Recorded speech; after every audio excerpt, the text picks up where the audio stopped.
الرحيم إن الحمد لله المحمود بنعمته والمعبود بقدرته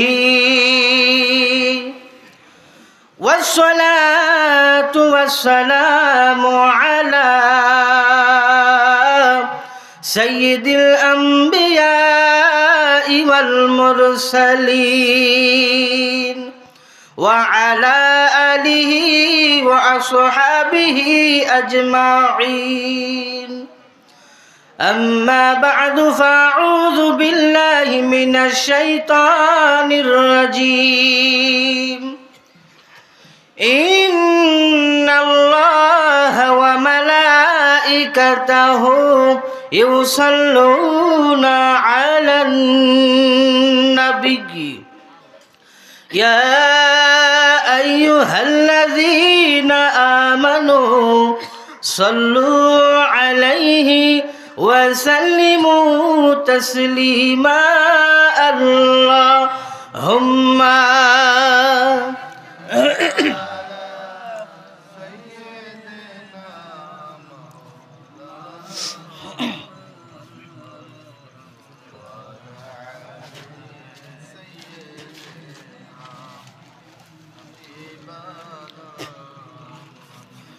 محبت পড়েন আল্লাহুম্মা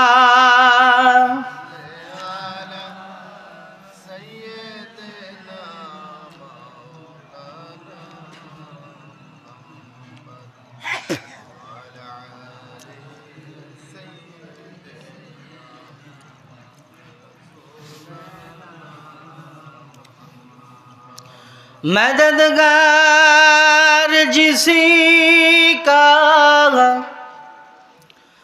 रसूले खुदा हो उसे और हिम्मत का परवाह किया है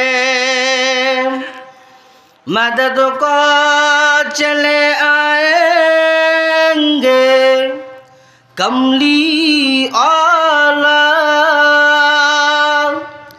डूबते डूबते ही संभल जाएगा अल्लाहुम्मा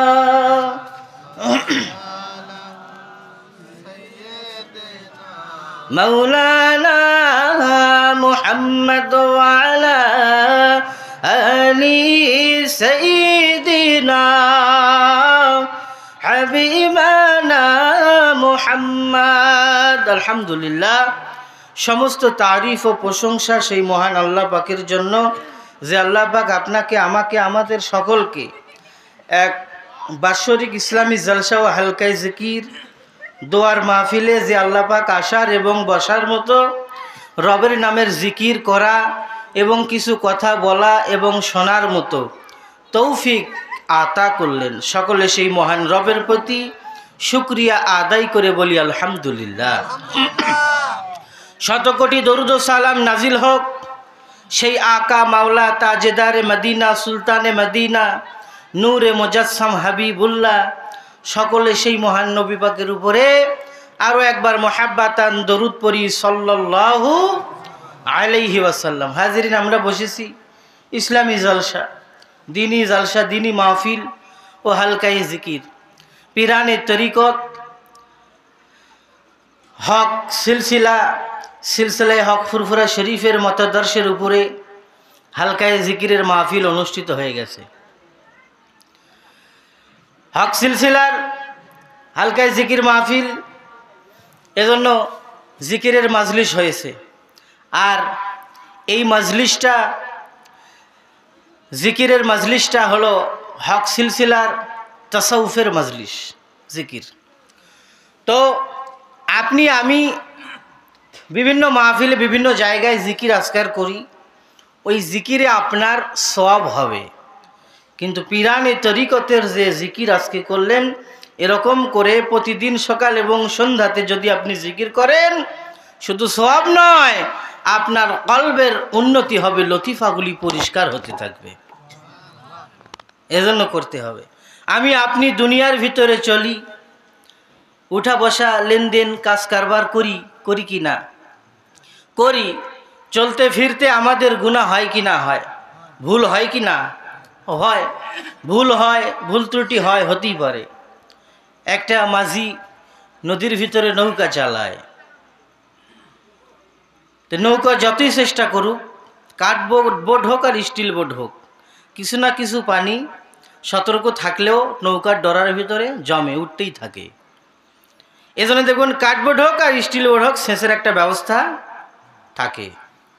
তো ঠিক আমি আপনি দুনিয়ার ভিতরে চলি, যতই সতর্ক থাকেন না কেন, কিছু না কিছু গুনাহ, কিছু না কিছু খাতা ভুল আপনার আমার কলবের ভিতরে জমতেই থাকবে। এই জন্য ভোরে, বিকালে, সকাল এবং সন্ধ্যাতে বসে আপনার আমার সেই ডুরি দিয়া টান দেওয়া লাগবে। আর ওই ডুরিটা কি? আল্লাহ পাকের জিকির, বলেন না সুবহানাল্লাহ। ওই ডুরিটা হলো লা ইলাহা ইল্লাল্লাহ। এই আল্লাহ পাকের জিকির ডুরি দিয়া টান দেওয়া লাগবে। আর জিকির করবে, কলবের উন্নতি হবে, কলবে ইলমে মারিফাতের তাসাউফের নূর পয়দা হবে। আল্লাহর ওলিরা এজন্য এই সকল রাস্তা তরিকা দিশেহারা মানুষ তাদেরকে দিয়ে গেছে, যে এই রাস্তায় আমরা পরিশ্রম করে খাটাখাটনি করে আল্লাহ পেয়েছি। কাজে তোমরা যদি আল্লাহর সন্নিকটে যেতে চাও, যদি আল্লাহ পেতে চাও, এ রাস্তায় আসো, আল্লাহ পেয়ে যাবে, বলেন না সুবহানাল্লাহ। এজন্য হক্কানি পীর মুর্শিদের প্রয়োজন আছে। এমনি এমনি হয় না, কারণ আপনি এমনি এমনি করবেন হবে না, আপনার একজন পীর মুর্শিদ ওস্তাদ থাকা প্রয়োজন, জরুরি। নাহলে নিজের খেয়াল খুশি মতো চলবেন, পথে পথে ভুল হবে, ধাপে ধাপে ভুল হবে। এজন্য মুরব্বী দরকার। ঈসা আলাইহিস সালাম বিদায় নিল, আমার আপনার নবী আগমন করলেন। এই যে মাঝখানে লম্বা একটা সময় গেল, এই সময়তে কোনো পীর পয়গম্বর, কোনো নবী রসুল আসেনি। না আসার কারণে এই যে মুরব্বী হারা, ওস্তাদ হারা, পীর বুজুর্গ, নবী রসুল হারা যে জাতি, এই জাতিটা নষ্ট হয়ে গেল। যার কারণে বলা হয় এই যুগটাকে বলা হয় আইয়ামে জাহেলিয়ার যুগ, অজ্ঞতার যুগ, মূর্খতার যুগ। কেন? নবী রাসূল আসেনি। নবী রাসূল না আসার কারণে মানুষ এত অজ্ঞ হয়ে গেল, এত খারাপ হয়ে গেল, আইয়ামে জাহেলিয়ার যুগ। এজন্য মুরব্বী হক্কানি পীর ও বুজুর্গের দরকার। আজকে মাহফিলের আয়োজন হয়েছে, এটা আমাদের সিলসিলার মতাদর্শের উপরের মাহফিল। আমি আপনি এই মাহফিলগুলি করি, এই মাহফিলগুলোতে দরুদ শরীফ পড়া হয়, কোরআনের তেলাওয়াত করা হয়, নবীর উপর সালাতু সালাম পড়া হয়, ফাতিহা শরীফ পড়া হবে, মিলাদ ও কিয়াম করা হবে, শেষে দোয়া করে তওবা করে বেগুনা মাসুম হয়ে ঘরে ফিরে যাব। সবগুলি শরীয়ত সম্মত কাজ। আমার সিলসিলার, আমরা আহলে সুন্নাত ওয়াল জামাতের মানুষ যে আমলগুলি করে থাকি, সব শরীয়ত সম্মত আমল, শরীয়ত বিরোধী নয়, নতুন করে বানানো নয়, স্বপ্নে পাওয়া নয়, কোরআন এবং হাদিসের ভিত্তিতেই এই সিলসিলা প্রতিষ্ঠিত, বলেন না সুবহানাল্লাহ। সব এজন্য হক্কানি পীর বুজুর্গের দেশ এই বাংলাদেশ, ওলিয়া উলিয়ার বাংলাদেশ, ঠিক কিনা? 360 আউলিয়া, 12 আউলিয়া, হাজার হাজার ওলিয়া আউলিয়ার বাংলাদেশ এটা। এই দেশের ভিতরে শবে মেরাজ, শবে বরাত, লাইলাতুল কদর, ঈদে মিলাদুন নবী, পীর মুরিদি, মুরাকাবা, মুশাহাদা, তাসাউফ, এগুলো আগেও ছিল। ঈদে মিলাদুন নবী, মিলাদ ও কিয়াম, কবর জিয়ারত, মাজার জিয়ারত, এগুলো আগেও ছিল, এখনো আছে, কিয়ামত পর্যন্ত থাকবে, বলেন ঠিক কিনা? কিয়ামত পর্যন্ত থাকবে। যে চলে গেল শবে মেরাজ, কয়েকদিন আগে গেল শবে বরাত। শবে বরাত ইউটিউবে দেখবেন কিছু মাতাল মাঝে মাঝে বের হয়, কিছু মাতাল মাঝে মাঝে বের হয় যে শবে বেরাত, লাইলাতুল বরাতের রাত্রিতে এই মসজিদে, কবরে, মাজারে ভিড় না করে অথচ বেশ্যাখানায় যা ভিড় করা ভালো, যাই থাকা ভালো। মিথ্যে কথা না, সার্চ দেন, ইউটিউবে সার্চ দেন, পেয়ে যাবেন, সার্চ দিলে পেয়ে যাবেন। এরাও কিন্তু ইমাম, এরাও কিন্তু খতিব, এরাও আলেম, আলেম হতে পারে, সে আলেম সাজতে পারে, কিন্তু আমরা ওটাকে মুসলমান বলি না, ঠিক কি না? মুসলমান থাকতে পারে না, এরকম কথা বলার কারণে। যে লাইলাতুল বরাত সম্পর্কে আল্লাহর হাবিব বলেছেন, এই লাইলাতুল বরাতে যদি কোনো মানুষ 2 রাকাত লাইলাতুন নিসফি মিন শাবান শবে বরাতের নামাজ পড়ে, 400 বছর নামাজ, নফল নামাজের সওয়াব বান্দার নামায় আমালে লিখে দেওয়া হয়। শুধু তাই নয়, আম্মা জান আয়েশা সিদ্দিকা রাদিয়াল্লাহু তাআলা আনহু ফরমান, মা আয়েশা বলেন, আমি একদিন রাত্রিবেলায় বিছানা থেকে উঠে দেখি আমার প্রাণের স্বামী পিয়ারা নবী আকা মৌলা তাজদারে মদিনা বিছানায় নাই। বের হলাম খোঁজার জন্য, কোথায় দেখি। অন্যান্য বিবিদের ঘরে আমি খুঁজতে লাগলাম, উকি মেরে মেরে দেখতে লাগলাম, কিন্তু কোথাও পাওয়া গেল না। আমি চিন্তা করলাম আর একটা জায়গা তো আছে, ঠিকানা আছে, সেটা হলো জান্নাতুল বাকিয়া। যদি জান্নাতুল বাকিতে যাই, একটু জান্নাতুল বাকি কবরস্থানে একটু যাই। জান্নাতুল বাকিতে যাওয়ার পরে দেখে আল্লাহর নবী দিনো দুনিয়ার বাদশাহ ওনার চাচি আম্মার কবরের কাছে দাঁড়ায়া দাঁড়ায়া কবর জিয়ারত করতেছে। আল্লাহর নবী ওনার চাচি আম্মার কবরের কাছে দাঁড়ায়া দাঁড়ায়া দোয়া করতেছে। মা আয়েশা দৌড়, দেখার পরে দৌড়। আল্লাহর নবী ঘরে ফিরলেন, বললেন, ও বিবি আয়েশা, কি মনে করেছ, কি ভেবেছ? আল্লাহ এবং আল্লাহর নবী কি তোমার প্রতি বেইনসাফি করবে? না, তোমার ঘরে এসেছি, তোমার ঘরেই থাকবো। ও বিবি আয়েশা, তুমি কি জানো এ রাতটা কিসের রাত? এটা হলো লাইলাতুন নিসফি মিন শাবান, শাবানের মধ্যবর্তী রাত, শাবান মাসের মধ্যবর্তী রাত। এ রাতে আমার আল্লাহ পাকের রহমতটা একেবারে নিম্ন আসমানে নেমে আসে, হাতছানি দিয়ে দিয়ে ডাকতে থাকে, কেউ কি আসো, গুনাহ করেছ, আল্লাহ পাকের দরবারে মাফ চাবে, আমার আল্লাহ মাফ করবে। কেউ কি আসো, রিজিকের অভাব, দোয়া করো, আল্লাহ রিজিক বাড়াইয়া দিবে। কেউ আসো নাকি নেক হায়াতের জন্য দোয়া করবে, আমার আল্লাহ পাক নেক হায়াত বাড়াইয়া দিবে। কেউ কি আসনি আমার আল্লাহ পাকের কাছে, কেউ কি আসনি গুনাহ করেছো তওবা করার জন্য, আমার আল্লাহ পাক আজকের রাত্রিতে, এই শবে বরাতের রাত্রিতে আমার আল্লাহ তওবা কবুল করে ওই বান্দাকে বেগুনাহ মাসুম করে দিতে পারে। কেউ কি আসো? তাহলে কি বুঝলেন? এ রাত্রিতে আল্লাহর হাবিব চাচি আম্মার কবরের কাছে জান্নাতুল বাকিয়া গোরস্থানে দাঁড়িয়ে দাঁড়িয়ে কবর জিয়ারত করছে। আজকে আমি আপনি কবরের কাছে দাঁড়ালে, মাজারের কাছে দাঁড়ালে নাকি শিরিক হয়, নাকি বেদাত হয়? শিরিক হয়, বেদাত হয়, বেদাতের গন্ধ পাওয়া যায়। তো আল্লাহর হাবিব শবে বরাতের রাত্রিতে মাজারের কাছে গেলেন। শুধু তাই না, বরং দেখেন সেই ইমাম যাহাবী রাহমাতুল্লাহ আলাইহি একটি কিতাব লিখেছেন, বিখ্যাত কিতাব সিয়ারু আলামিন নুবালা।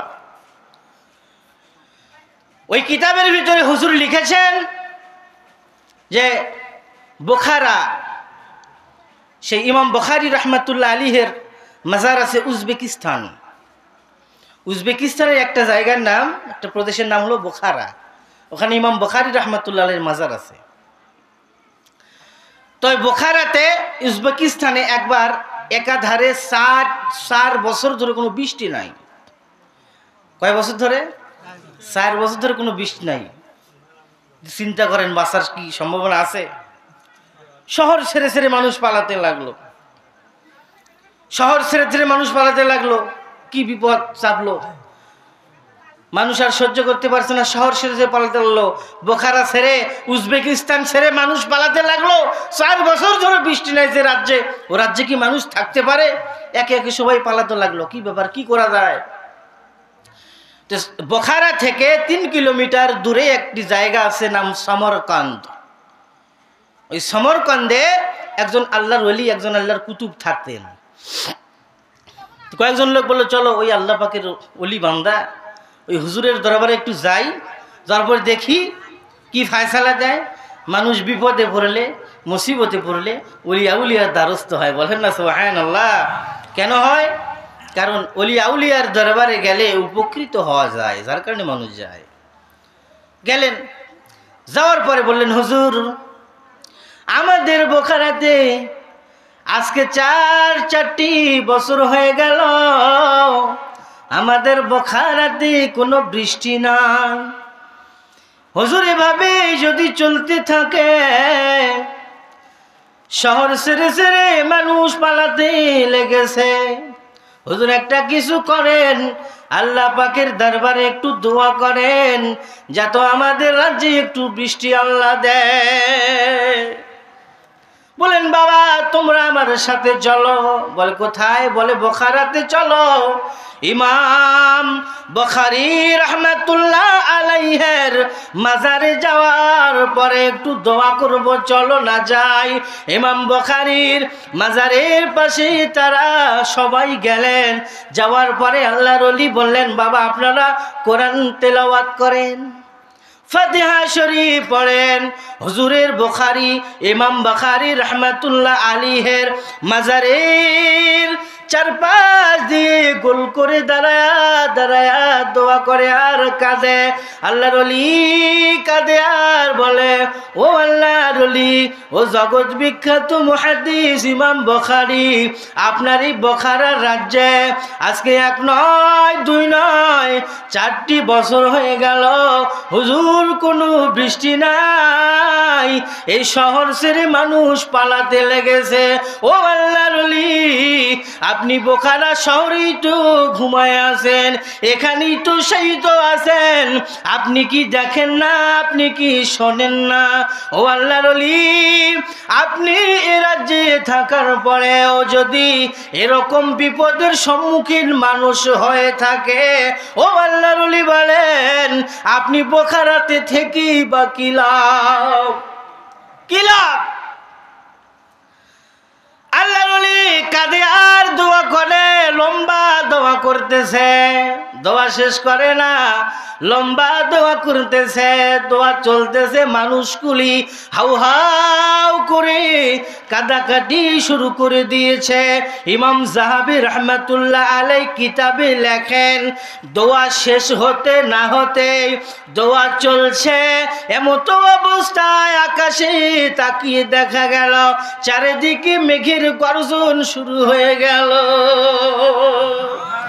দোয়া শেষ করতে পারেনি, এমন ভাবে ঝমঝম করে বৃষ্টি শুরু হয়ে গেল। একটা না 1 নয় 2 নয় 7 দিন 7 রাত বোখারাতে বৃষ্টি অবিরাম ভাবে হইতেছিল। তাহলে আল্লাহর ওলির মাজারে গেলে দোয়া করলে কবুল হয়। বিখ্যাত ইমাম যাহাবী রাহমাতুল্লাহ আলাইহি যিনি একটি কিতাব লিখেছেন সিয়ারু আলামান নুবালা 35 খণ্ড, ইমাম যাহাবী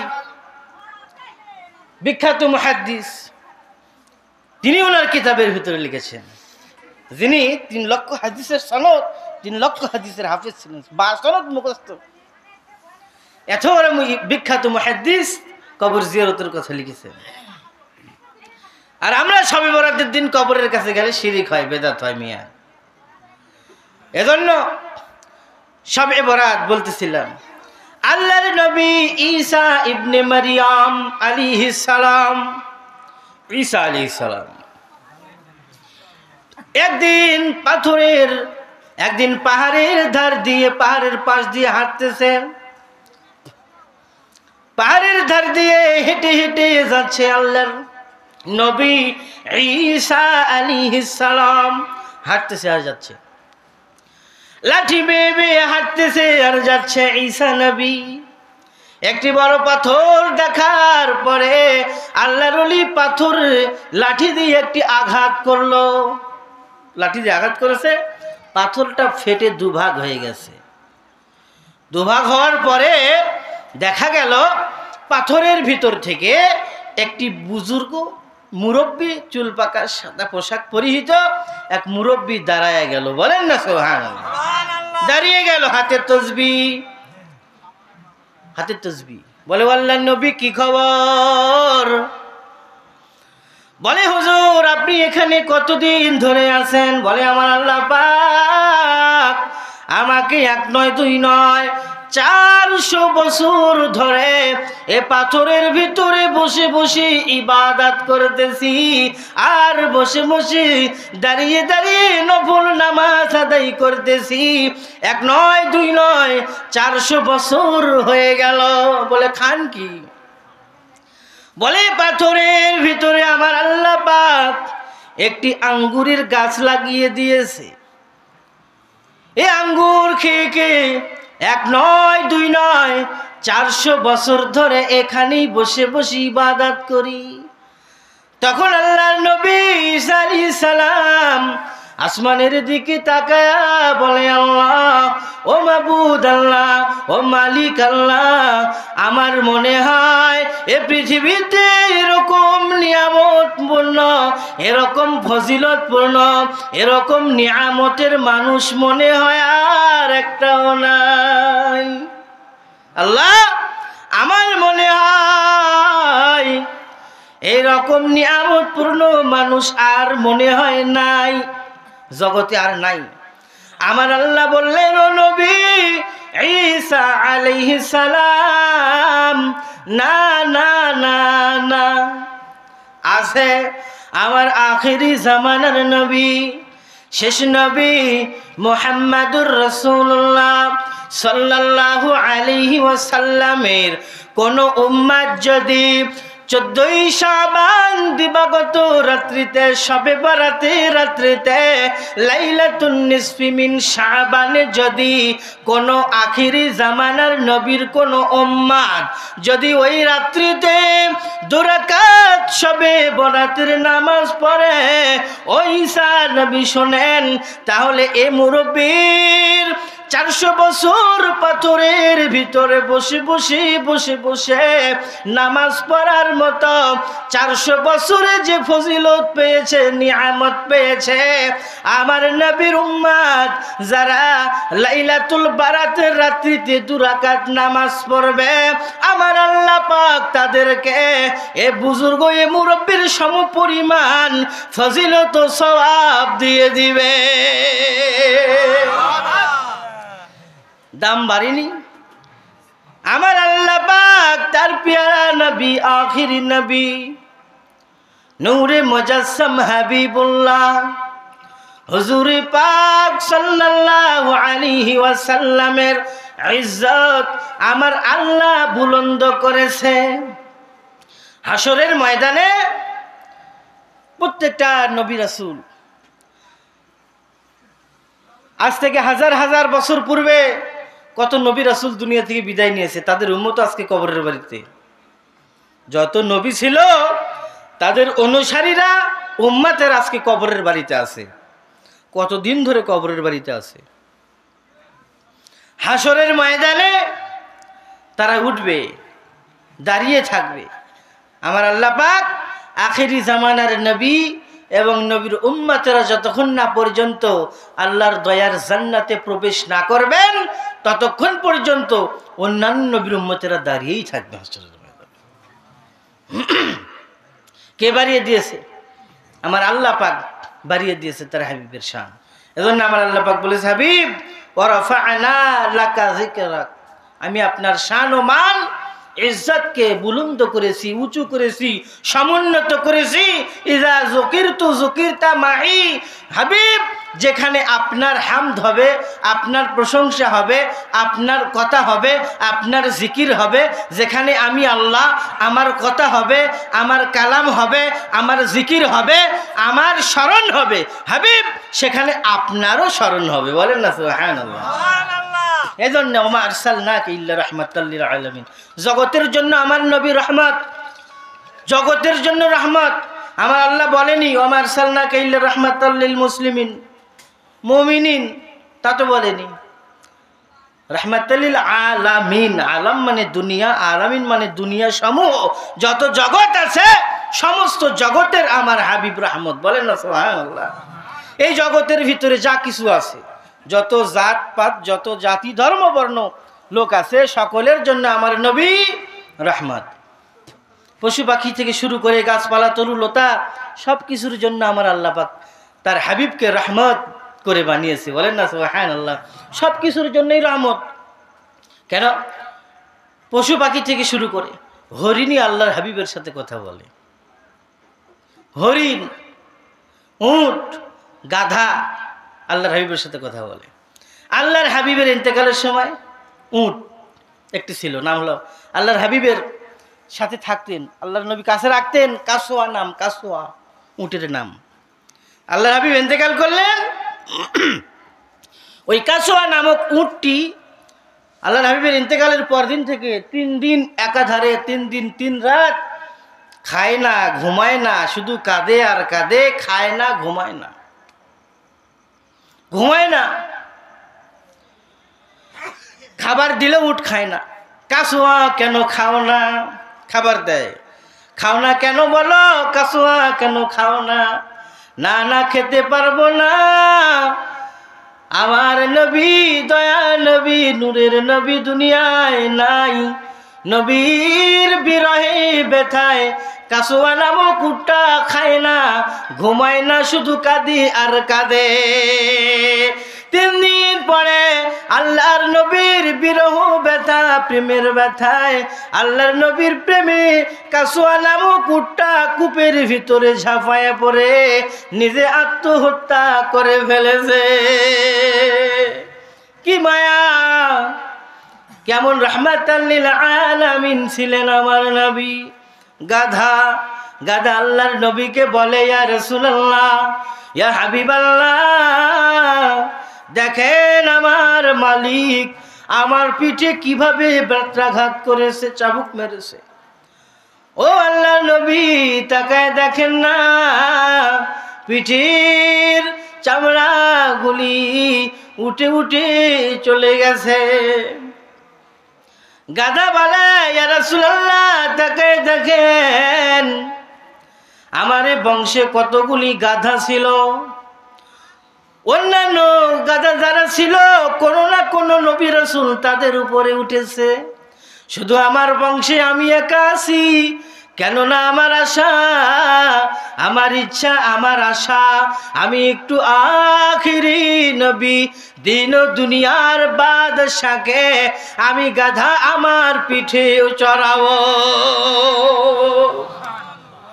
হুজুর তাকাই দেখেন আমার পিঠে কেমন করে বেত্রাঘাত করেছে, আমাকে মেরেছে। বলে কেন? বলে আমার মালিক আমার পিঠে উঠতে চায়, যখনই উঠতে চায় হুজুর আমি কইসা একটা লাথি মারি, আমি যখন লাথি মেরে দিই তখন আমার মালিক আমাকে রাগের বশবর্তী হয়ে আমার উপরে চূড়ান্তভাবে আঘাত করে। আল্লাহর নবী বলে, ওরে গাধা, বলো বলো বলো বলো বলো, কেন তোমার মালিককে, কেন তোমার পিঠে উঠতে দাওনি বলো।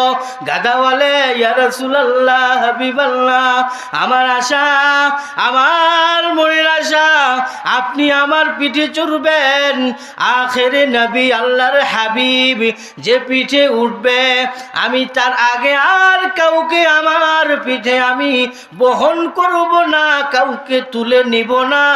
ইয়া রাসূলুল্লাহ, এই জন্য আমার মালিক আমাকে মেরে রক্তাক্ত করে দিয়েছে। গাধা, গাধা আখিরি রাসূল চিনে। গাধা জানে যে সব শেষ হয়ে গেছে, আমি শুধু আছি।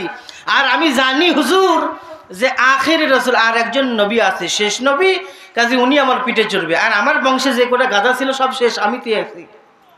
আর আল্লাহর পাকের রাসূল যারা ছিলেন তাদের মধ্যে আপনি শেষ রাসূল। তার মানে গাধাও চিনে যে আল্লাহর হাবিব শেষ নবী, আখিরি নবী। আর কাদিয়ানিরা চিনে না যে আল্লাহ নবী শেষ নবী নয়। কাদিয়ানি কয় মুহাম্মদ সাল্লাল্লাহু আলাইহি ওয়াসাল্লাম নবী কিন্তু শেষ নবী নয়। বলেন না নাউযুবিল্লাহ। তার মানে কাদিয়ানিরা এ গাধার চাইতে বড় গাধা। কাদিয়ানি, এরা মুসলমান। বাংলাদেশে বড় কোম্পানি আছে কাদিয়ানির, বিশাল। ওরা মুসলমান, নামাজ পড়ে, দাড়ি জুব্বা আপনার চাইতে বেশি। আপনি তো কি বুজুর্গি, তার চাইতে শতগুণে বেশি ওরা, কিন্তু মুসলমান নয়।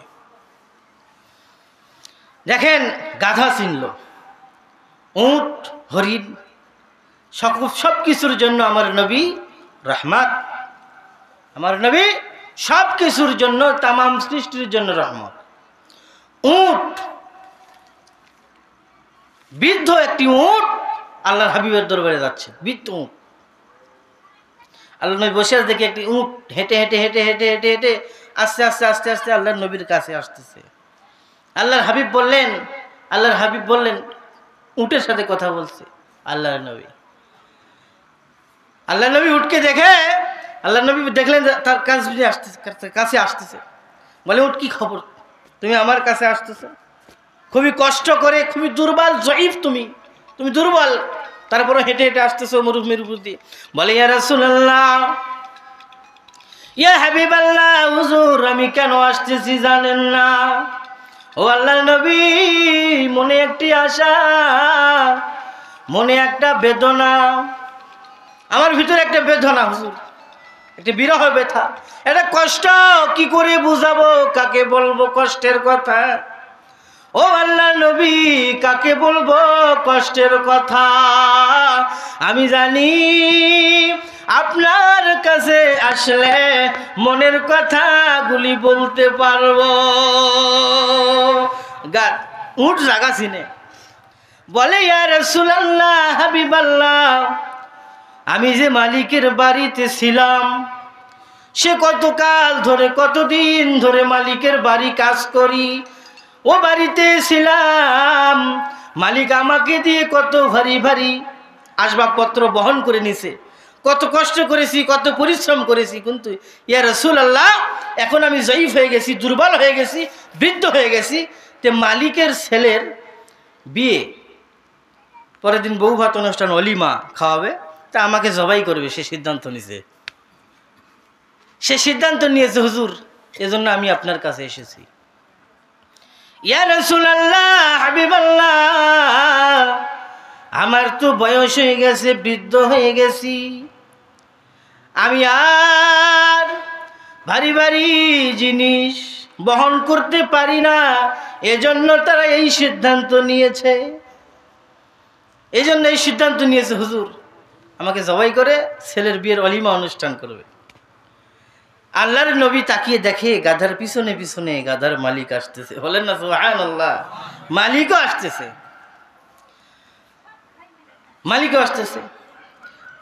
বলে, এ যুবক, তুমি কি এ গাধার মালিক? বলে, হ্যাঁ ইয়া রাসূলুল্লাহ, হাবিবাল্লাহ, আমি হলাম এ গাধার মালিক, পিছনে পিছনে আসতেছি এই উটের খোঁজে, পিছনে পিছনে আসতেছি উটের খোঁজে হুজুর। আচ্ছা, বলেন তোমার অভিযোগ আছে। যাই হোক, আজকের মাহফিলের দ্বিতীয় মেহমান আপনাদের সামনে হাজির হয়ে গেছে।